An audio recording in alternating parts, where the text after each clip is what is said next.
Are ghosts real? Upon the field where shadows creep, a knight arose from dreams so deep. With steel in hand and heart of stone, he faced the fire, he stood alone. Oh, brave knight with courage high, you faced the beast. Hello and welcome to another episode of Are Ghosts Real? I nearly forgot what it was called then. Are Ghosts Real? With me, Kareen. And today I am at Kenilworth Castle, and this is actually one of Richard's strongholds. He came here multiple times, and it was kind of a very strategic place. The castle is actually in front of me, so there it is there, as you can see. Let me zoom in. There we go. There we go. So it's still very, very impressive. And you know what? My first thought was, how many guard robes are in there? And whether or not I'll get any proposals in the guard robes. So let's see. Well, who knows? We'll have to see. Anyway, let's get into it. Right, so on to the history first. If you wish to skip this part, then you can do. I'll do a very brief history of it. So this is one of the most, well, England's most spectacular castles, apparently. It has a vast hunting ground, and it was surrounded by a man-made lake called the Mere, which was full of fish and, you know, fresh produce, and the deer park had lots of red deer in it, so it was basically a hunting paradise. Now, as we know, Richard III did love hunting, so I'm sure that's probably why he really liked this place as well, because it had vast acres of hunting. However, as well, it was very it was for entertaining, really. So it was very much, you know, an entertainment castle. And it represented a rich prize for a lot of great men. Basically, it's very masculine, this place. So you've got John of Gaunt, Henry V, who owned this castle. You've obviously got Robert Dudley, Earl of Leicester. You've obviously also got Elizabeth I. She's obviously, well, no, she didn't own this castle. She gave it actually to Robert Dudley. And he had a 19-day party, not even kidding here, 19 days party to try and woo her, to get her to marry him. She said no. Fancy that. And then obviously Richard III also came here, and he actually came here before his death. Several times in his itinerary.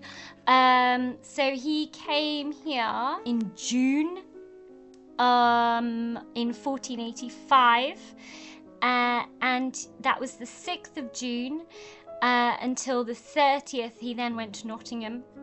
He also was here in May, the 22nd to the 31st at Kenilworth in 1485.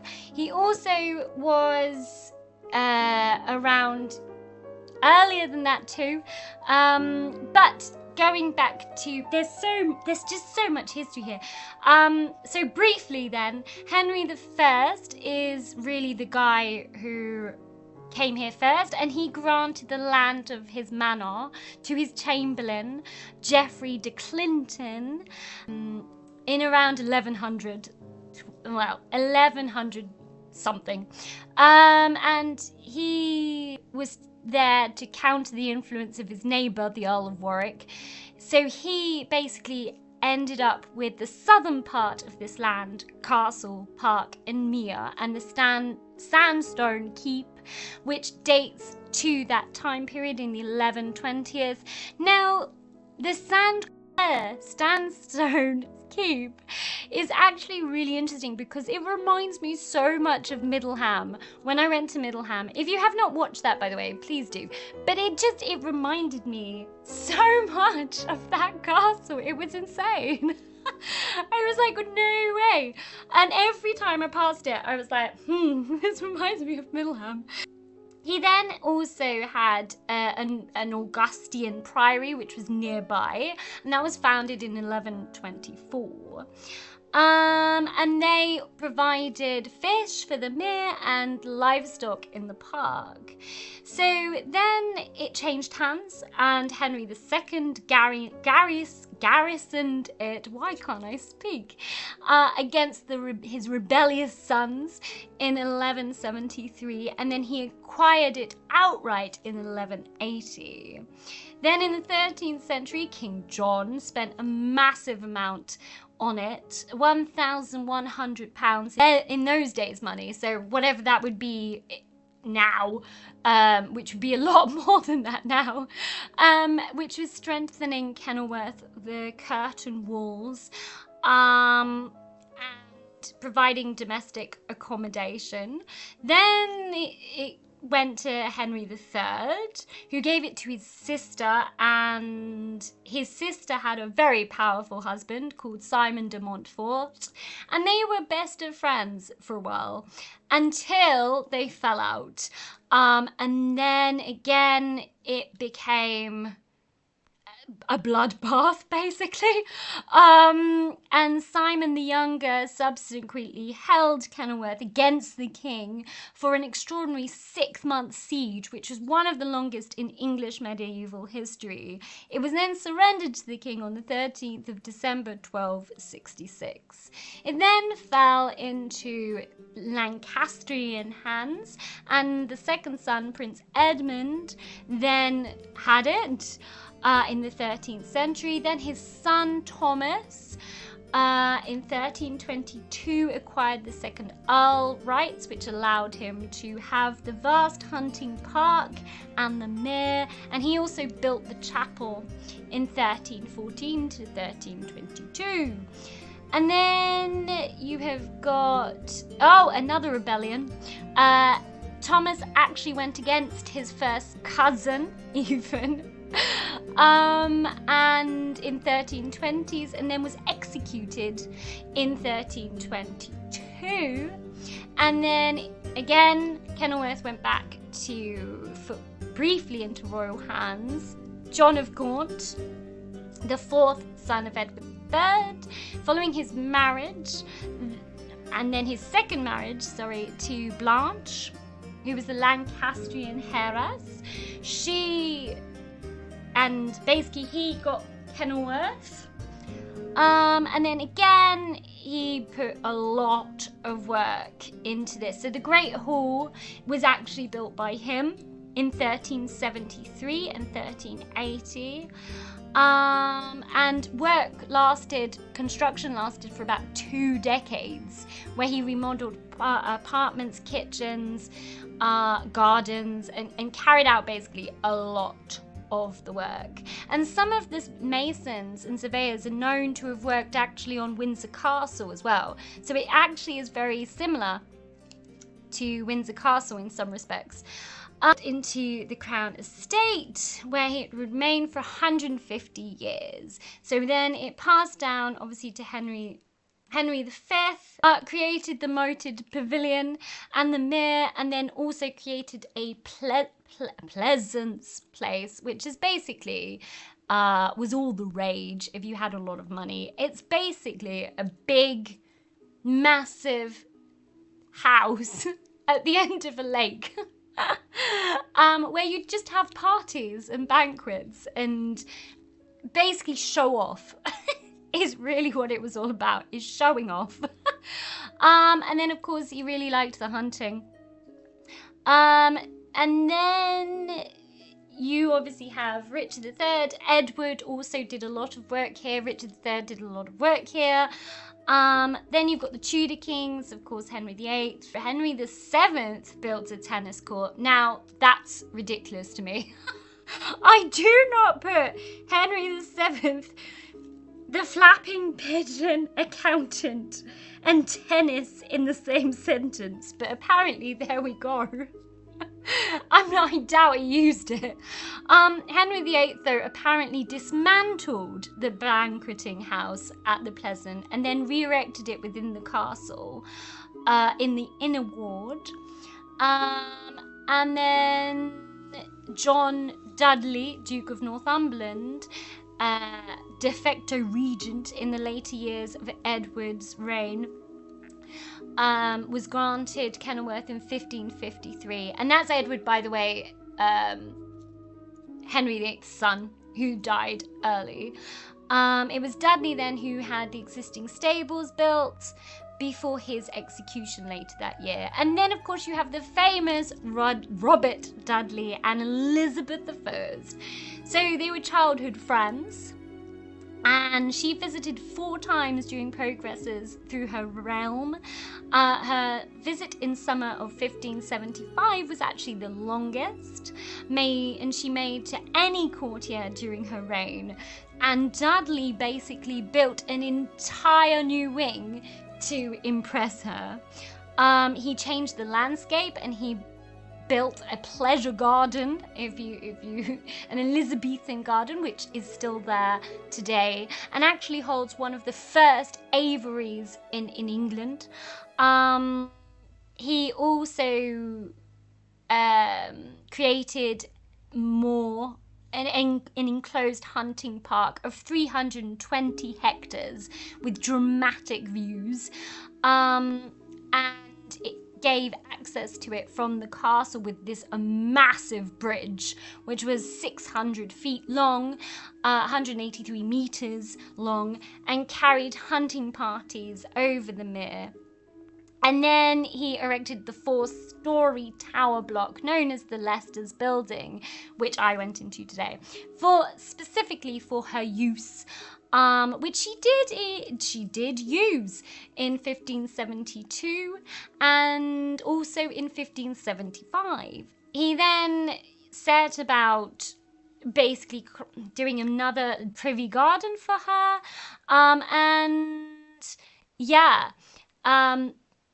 he did a lot of work for her, basically. And then obviously you've got all the later kings. Charles I inherited it. Then you have the Civil War, and actually they found trebuchet thingies, cannonballs which I've seen, and they were thrown at the wall, the castle wall, and they are very impressive, very impressive. And in the Civil War, a lot of damage was done, and in fact, the poor place was actually a bit ruined.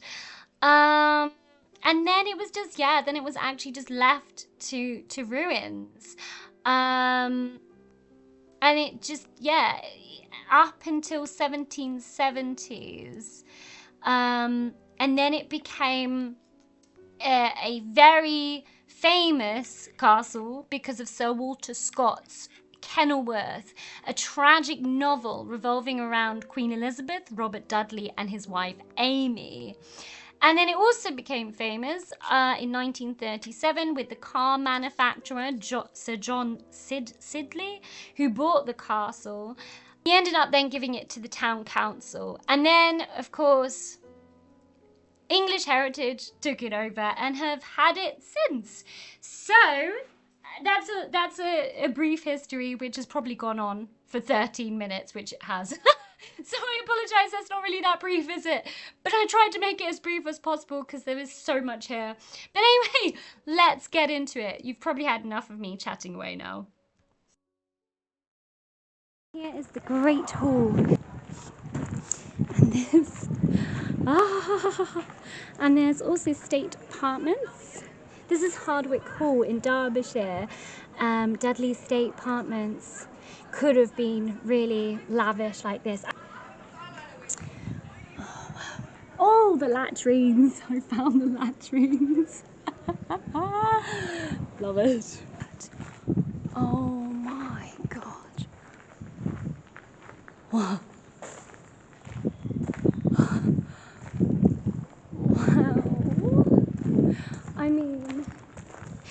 Imagine, right, this would have been, I guess, the wine cellar. I would have thought, possibly, this would be my mead room. I found my mead room. This would be it here. I love it. You can just see it now, can't you? Ooh, it's a little staircase. I don't know what that is. Let's see. Let's hope I don't fall over. Where does this go? I'm trying so hard not to fall over right now. Oh, crikey. Oh, this takes you, I think. Okay, you can't go any further. Yes, okay. Well, my mead room then is situated in a great place because built by John of Gaunt in 1370s, the St. Lo Tower was situated at the high end of the Great Hall. The windows here afforded fine views over the deer park and mere, and the lodgings above would have been used for senior household officials.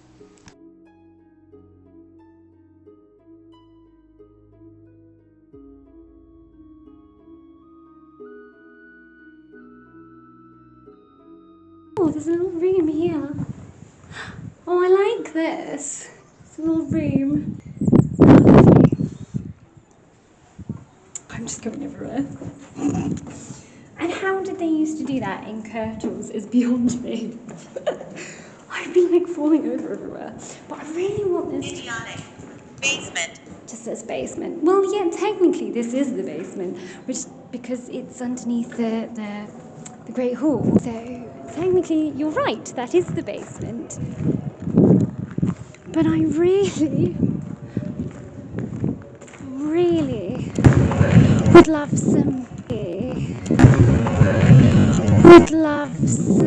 a mead room in here. It's amazing. There's something else over here. Is this the dungeon or something? I don't know. What is this? What is this? Are we? I told him. Okay. I told him. Okay. Is this? Usually the kitchens were next to the Great Halls, normally speaking. Where is my map gone? I have a map. I've just lost it. I'll be forever lost in this castle, I swear. Like, where am I now? That's the Great Hall. So I am here.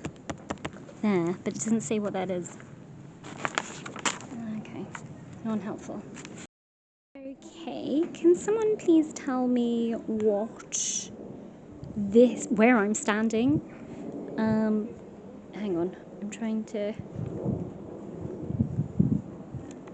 GhostTube has just decided it doesn't want to work anymore. Right, so this is the kitchens. This is actually what I was looking for, was the kitchens.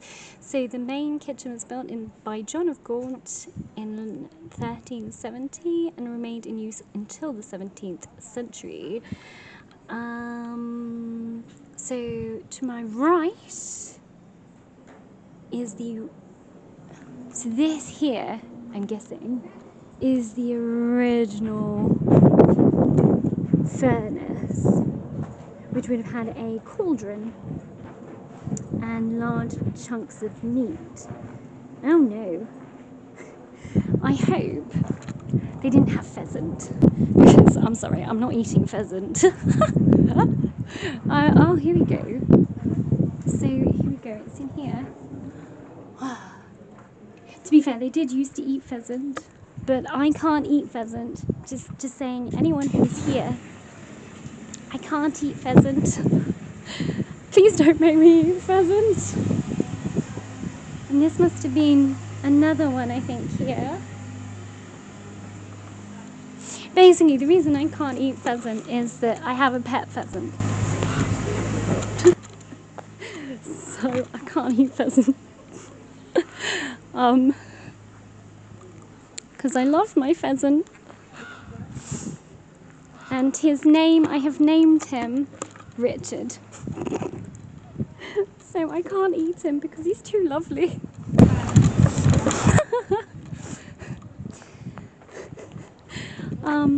GhostTube has decided to stop working at that moment.